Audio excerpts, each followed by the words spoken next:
Mare? Tagal pa ba yan? Ito na nga, malapit na siya. Ano bang latest chika? Eh, ikaw naman ang reyna ng chikahan dito, di ba? Meron talaga akong chichika sa inyo. Ano yung chichika? Pero lakasan mo yung boses mo, Mari, ha? Para Oo marinig ko. naman, lalakasan ko. Gusto mo abot pa kapitbahay. Ay, di ba? oo, chika. Ito na nga si Mrs. hindi mapakali. Gusto niya ng patunay kung nagloloko ba itong si Mister. Oo. Eh ngayon, itong si Mister na si kumpare ko, Ay, si Mrs. Lydia, di ba? Yung asawa niya.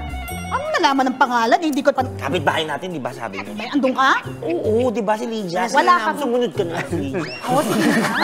Okay, tapos? Ito na, sinundan ni kumare kung saan pupunta. Sinundan niya si Lito. Oo, si Lito sinundan. Eh, pagsunod kay Lito, hindi niya naabutan, pumasok dun sa may Tapos? sinihan. Sa sinihan. Tapos? Oo.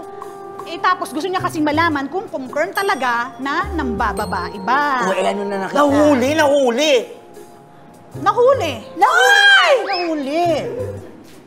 Eh, kasama din pala, lalaki. Diyos ko, lalaki! Sino sabihin si Lito? Bakla!